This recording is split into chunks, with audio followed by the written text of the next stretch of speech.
The sky above the great palace of Orua turned red as the sound of 100 drums filled the air. The people of the kingdom gathered in the palace square, whispering in shock. A woman in a long flowing gown, her head covered with a veil of gold, walked through the crowd with steady steps. Her face was hidden, but her presence made even the strongest warriors step back. When she reached the throne, she stopped. The king of Orua, a man feared across the lands, was seated high above, his golden crown gleaming under the sun. He looked down at her with pride at first, until she lifted her veil. Gasps and cries rang out. The king's face turned pale. His knees began to tremble. And then, before the eyes of the entire kingdom, he rose from his throne, stepped down, and fell to his knees before her. The woman looked at him, her voice calm but filled with power. "Do you remember the newborn the elders threw into the evil forest 20 years ago?" she asked. The king's hands shook as his eyes filled with shame. "Yes," he whispered. "I remember, and now I know. It was you." The woman stepped closer, her eyes locked on his. "I have returned," she said. "And today, the truth will shake this kingdom to its roots." The people held their breath, waiting for her next words. The kingdom of Orua was a place of beauty and pride. From the golden gates of the palace to the green hills beyond the farmlands, life here followed the rhythm of the seasons. The people worked hard in the day and celebrated under the moonlight. At the heart of this land stood the elders, wise men and women who carried the customs of the people. They were the keepers of tradition, the ones who decided what was right and wrong. Even the king listened to them, for they claimed their wisdom came from the spirits of the ancestors. The most important custom in Orua was the belief in purity. It was said that anyone born under a cursed sign would bring ruin to the land. To protect the kingdom, such a child had to be removed. And by removed, they meant sent into the evil forest, a dark place where no one returned. The evil forest was feared by all. It was said to be filled with angry spirits, strange beasts, and trees that whispered in the night. The people of Orua avoided it like the plague, for anyone who entered was never seen again. But to most, this was just an old story to scare children into obedience. That is, until one moonless night, when the prophecy struck. It began with the birth of a child. On the night of the Harmattan wind, in a small hut at the edge of the village, a young woman named Nkem labored in pain. Her husband had died months earlier, and she was alone except for an old midwife helping her. The wind howled outside, rattling the thatched roof. Inside, the midwife worked quickly, whispering prayers. Finally, the cry of a newborn filled the hut. A baby girl, healthy and strong, with bright eyes that seemed to glow in the lamplight. But then the midwife's hands froze. The baby's left hand was clenched tight, and when the midwife pried it open, there was a strange birthmark, shaped like a crescent moon with a line through it. The midwife gasped and stepped back. This is the mark the elders spoke of," she whispered. Nkem, exhausted, frowned. "What do you mean?" The midwife's voice trembled. "It is the cursed sign. The prophecy says, a child born with the moon-cut mark will rise to bring down the throne." Before dawn, the midwife had run to the elders. The elders gathered at the palace. They wore their red and white robes, their faces painted with chalk. The king sat among them, listening as the midwife spoke. When she finished, the head elder, an old man named Obi, rose to his feet. "This is a grave matter," he said. "The spirits have spoken through this birth.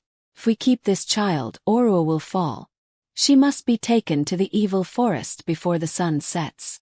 The king hesitated. "She is just a baby. Surely we can." But Obi cut him off. "Your Majesty, you know the law. Has been so for generations. Do not bring a curse upon us." The people were called to the square. Nkem begged, wept, and held her baby close. "She is my child," she cried.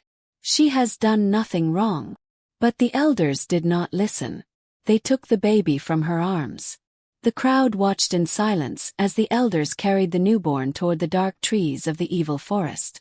Nkem's cries echoed through the air until they faded into the wind. Life went on in Orwa after that day. The story of the cursed baby was spoken in whispers, then forgotten by most. But for Nkem, the pain never left.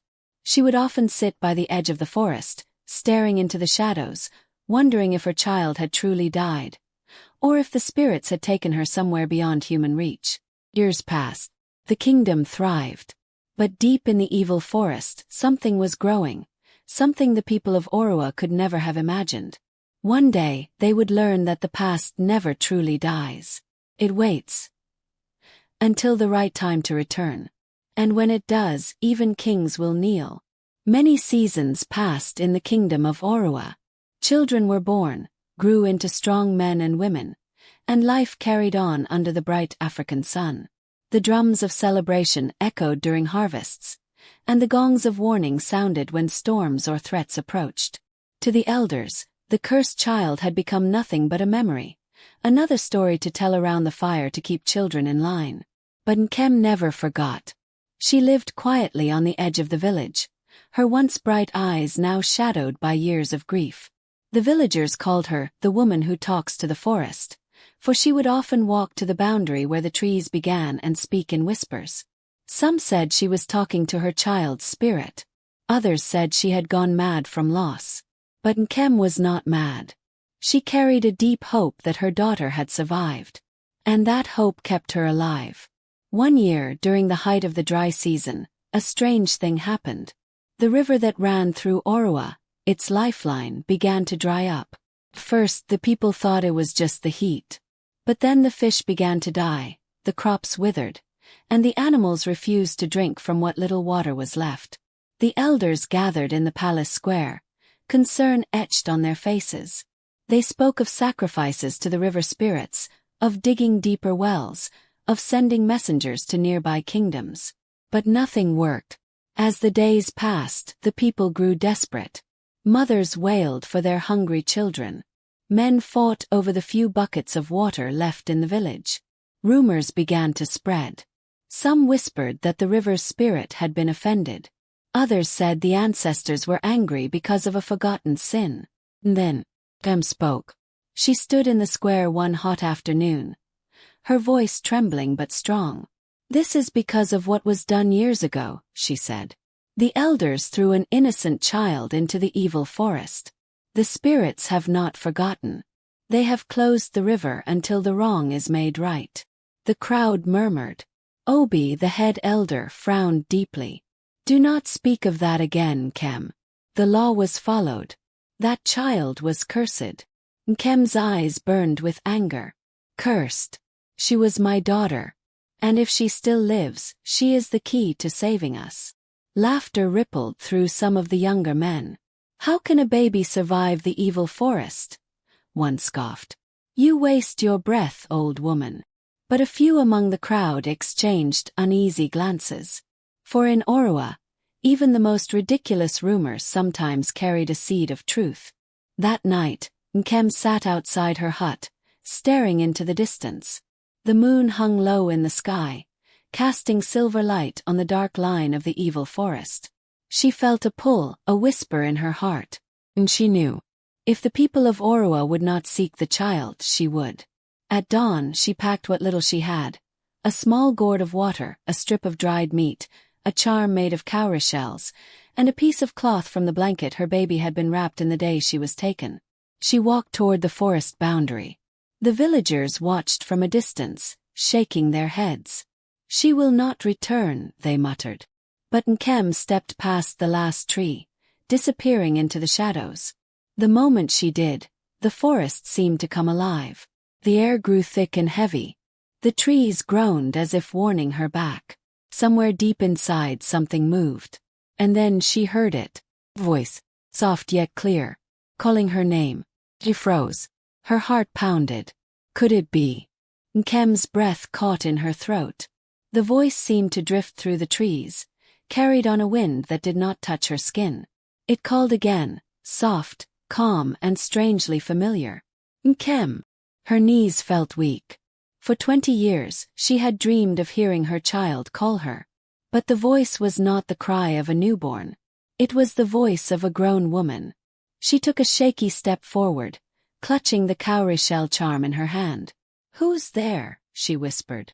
No answer. Only the rustle of leaves. The evil forest was unlike any place she had ever known. The trees were taller than any in Orua, their roots twisting above the ground like the bodies of sleeping serpents. Strange glowing flowers lit the undergrowth, and somewhere in the distance a drumbeat echoed. But it was not human. She pressed on deeper into the shadows. Hours passed. Her throat was dry. She knelt beside a small stream, clear and sparkling, and cupped water into her mouth. But before she could take a second sip, she saw movement in the reflection. A pair of eyes, bright golden eyes, stared at her from across the stream. She looked up sharply. A figure stood there, cloaked in deep green leaves. A tall young woman, her hair long and braided, her skin glowing faintly in the dim light. On her left hand was a mark, a crescent moon with a line through it. Nkem's heart stopped. It was her daughter. The young woman did not move. She simply watched her, calm but cautious. Nkem wanted to run to her, to hold her, but her feet would not move. "My child," Nkem whispered, tears filling her eyes. "They told me you were gone." The young woman tilted her head. "Gone? Well, the forest took me, raised me. It kept me alive when the world cast me away." Her voice was like the wind, soft but with the weight of many storms. Nkem stepped closer. "I have come to take you home." The young woman's expression darkened. "Home? The place that called me cursed. The place that sent me here to die. Why should I return?" Nkem's voice trembled. "Because our people are suffering. The river has dried. The crops are dying. I believe the spirits are waiting for you to return. You are not a curse, my daughter. You are their blessing." For a moment the young woman said nothing.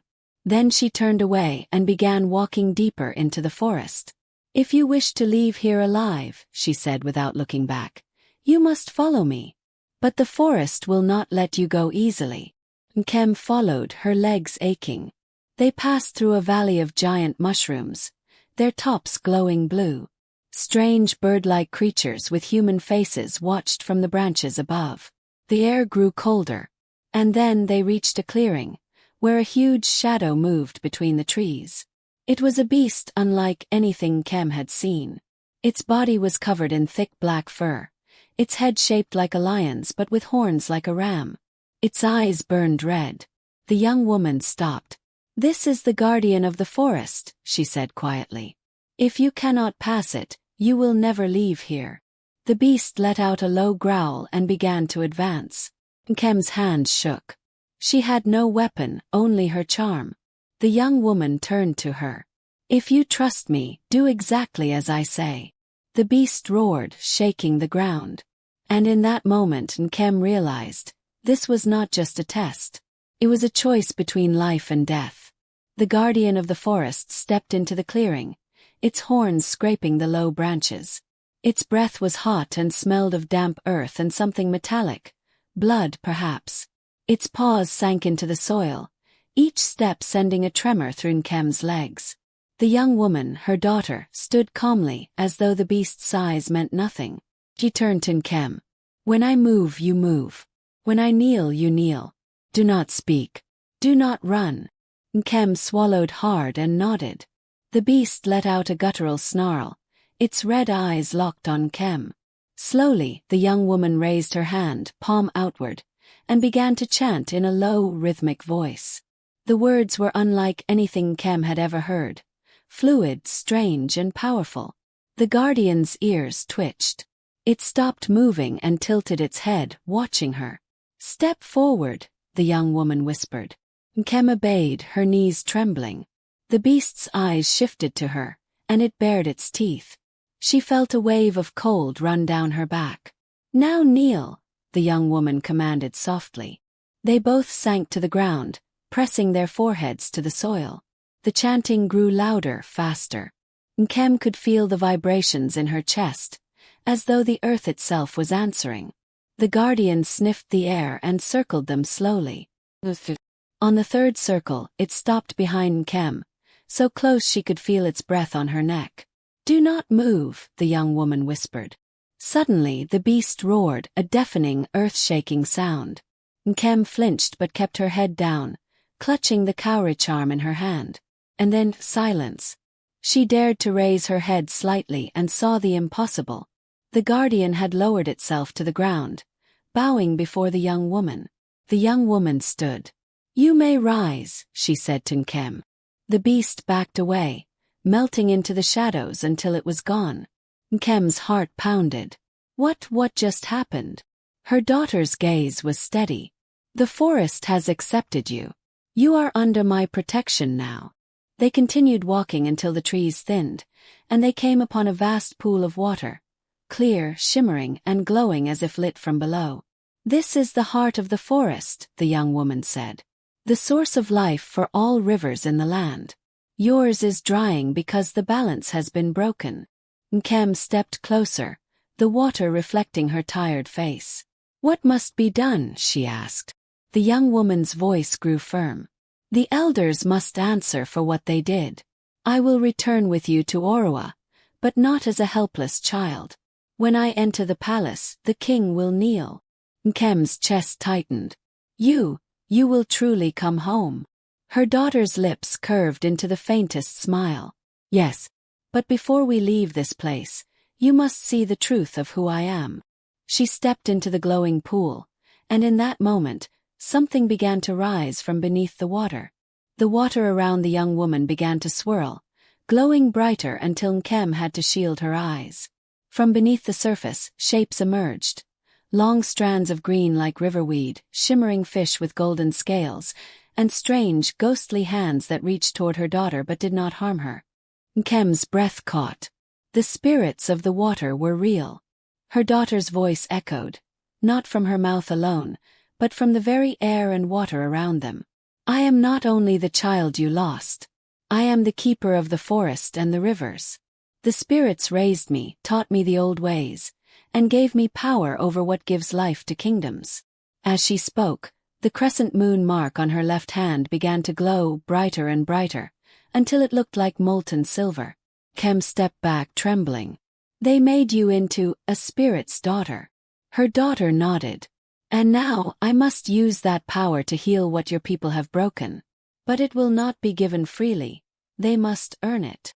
The water calmed, and she stepped out of the pool, her clothes dry despite being fully submerged moments earlier. In her hand now was a staff, carved from ebony wood and tipped with a crystal that held a piece of glowing water inside. "This staff is the seal of the rivers," she said. "With it, I can open or close the flow of water to any land. Orua will have water again. But first, the truth must be spoken before all." Nkem's heart was heavy. She knew the elders would not welcome this. For years, they had hidden the decision they made that night. They had told the people it was an act of protection, not cruelty. And now, their lie was about to be revealed. They began the journey out of the forest. But this time the path was different, clearer, as if the forest itself was guiding them. Birds with silver feathers flew overhead, and the air was sweet with the scent of strange flowers. By the time they reached the forest's edge, the sun was setting. The golden light fell on Orua's fields, cracked and dry from the drought. In the distance, they could hear the faint cries of the people at the empty riverbank. The young woman paused. "Before we enter, you must know, when I reveal myself, the forest will test the hearts of your people. Some will bow. Others will resist. If the king does not kneel, the drought will never end." Nkem felt fear stir in her chest. "He will kneel. I will make him." Her daughter's eyes glinted. "No, mother. I will." They stepped forward, their silhouettes stretching toward the village. But as they approached, they saw movement, shadows in the dry grass. A group of warriors was waiting for them, armed with spears and shields. At their head stood Elder Obi, his face cold and unreadable. "You should not have returned," he said to Nkem. "And as for you," his eyes flicked to the young woman, "whatever you are, you will not step into Orua." The young woman's fingers tightened around the staff. The ground beneath their feet began to tremble. The trembling grew stronger, dust rising from the parched ground. The warriors shifted uneasily, their spears shaking in their hands. But Elder Obi stood firm, his voice hard. The law was clear. You were a cursed child. You should have perished. Now you come here with tricks, trying to frighten us into disobeying the ancestors. The young woman's gaze did not waver. Ancestors, she said quietly. Do you truly believe the spirits blessed what you did that night? Obi's jaw tightened. We acted to protect the kingdom. Her voice rose, carrying over the warriors and the empty fields. No, you acted to protect your power. The forest showed me the truth. You feared the prophecy not because I was cursed, but because it said the king would fall. And you wanted him to remain untouchable. Murmurs rippled through the warriors. Obi's eyes darted among them before he barked. Seize her! The warriors hesitated. Then two of them stepped forward, only to freeze as the earth beneath them cracked open. From the fissure, clear water began to gush, sparkling in the dying sunlight. The young woman lifted her staff, the crystal glowing like a captured star. I can give you rivers where there is dust. Or I can take away what little remains. Choose wisely. The water surged, circling the warriors in a narrow stream. They stumbled back, fear in their eyes. Elder Obi raised his own staff and began chanting, calling on the authority of the elders. But the young woman struck her staff against the ground, and the air filled with the sound of hundreds of voices, not human but deep and echoing like the forest itself had come to speak. The warriors dropped their weapons. One by one they knelt. Obi's face went pale. You dare defy the elders, he spat. The young woman stepped closer, her voice a whisper that somehow carried to every ear. I do not defy the elders. I replace them. Obi lunged forward with his staff, but before it could strike, the crystal in her own staff flared with blinding light. A wave of water burst outward, knocking him to the ground and washing away the chalk marks on his face, symbols of his power and authority. Soaked and humiliated, he scrambled back, staring at her in shock. What are you? Her answer was simple. I am the child you threw away, and I have returned for justice. The warriors parted, allowing her and Nkem to pass. They walked toward the palace, the setting sun behind them, painting the sky in fire. The people began to gather, whispers growing louder as they saw the strange woman with the glowing staff. By the time they reached the palace gates, the crowd was thick. And on the high throne the king sat, his face a mask of pride and suspicion. The young woman raised her staff, the water inside the crystal swirling faster. This ends tonight, she said. The king stood and began to descend the steps toward her. The palace courtyard fell silent as the king descended the marble steps. Every footstep echoed like a drumbeat. The golden crown on his head caught the last light of the sun, but his eyes, dark and sharp, never left the young woman's face. He stopped just a few steps away, close enough to see the glowing crescent mark on her hand. For a long moment he said nothing. Then, in a voice low but heavy with recognition, he asked, Who are you? The young woman lifted her chin. You know who I am. Look at me. Look into my face and remember the night the elders came to you with lies about a cursed child. Remember the wails of the mother you left to grieve. The king's eyes flickered, his mask of control cracking for the briefest second. He remembered. The murmurs in the crowd grew louder. People leaned toward each other, asking in whispers if this was the same child the old story spoke of, the one thrown into the evil forest to die. The king glanced at Elder Obi, who stood at the edge of the crowd, his wet robes still clinging to him. Obi gave a small, desperate shake of his head, silently urging the king to deny it. But the young woman's voice cut through the tension. I am the one you cast away, the one the forest claimed, the one the spirits raised. I am your prophecy. I am the reason the rivers have turned to dust. She raised her staff high, and the crystal blazed with light. All around them the ground trembled, not with the rage of destruction, but with the promise of water just beneath. If you kneel and admit the wrong, the rivers will return. If you refuse, her eyes hardened. This land will become nothing but a memory. The king's jaw tightened. He was the ruler of Orua. No man or woman had ever demanded he kneel. But the drought had pushed the kingdom to the edge of ruin. He could hear the people murmuring behind him, their hope hanging on his choice. Slowly, he reached up and removed his crown. Then, before the eyes of his people, he sank to his knees. Gasps rippled through the crowd. Even the elders stared in disbelief.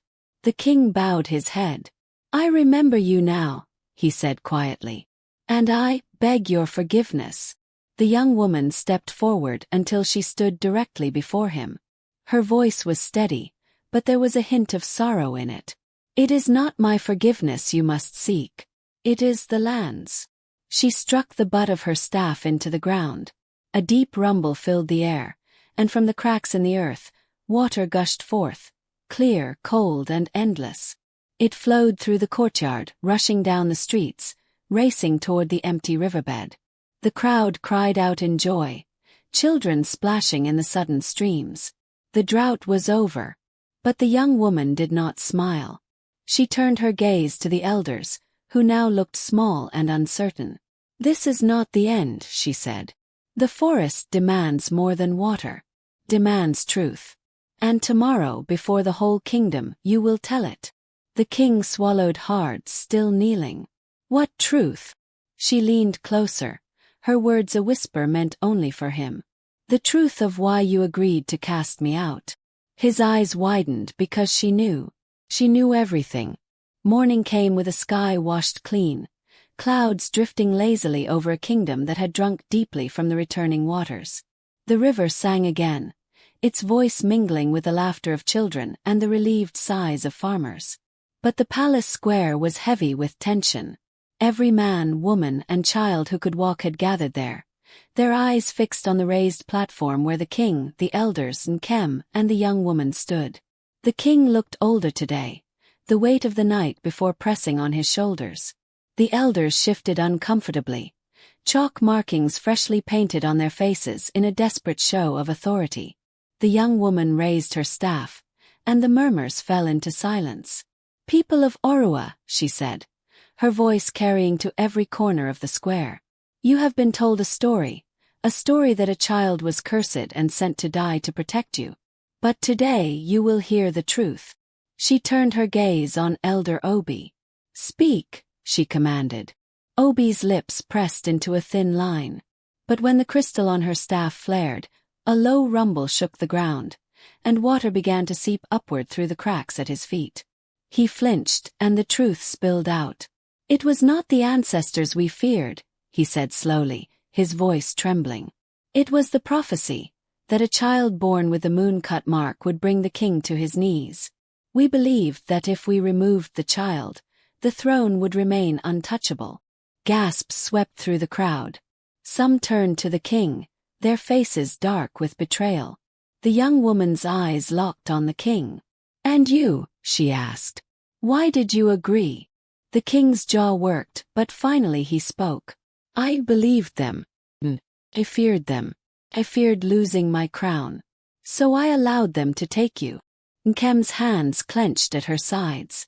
"You feared for your crown more than you cared for the life of an innocent child," she said, her voice trembling with pain. The young woman stepped forward. "And yet here I stand. You could not destroy what the spirits themselves chose to protect.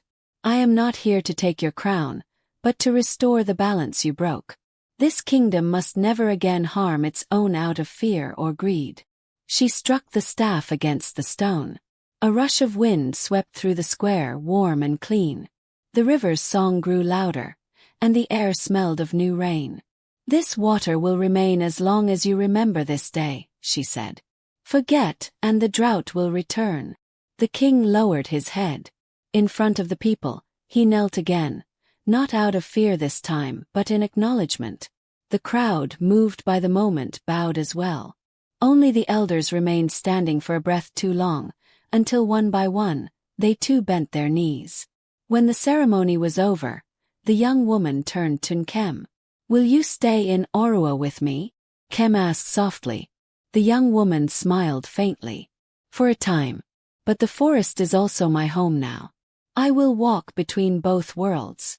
They embraced, mother and daughter, whole again after 20 years. Seasons passed. The river never ran dry again. The people told the story of the child thrown into the evil forest who returned, not with vengeance, but with the power to heal the land. And each telling ended the same way. Even kings will kneel before the truth.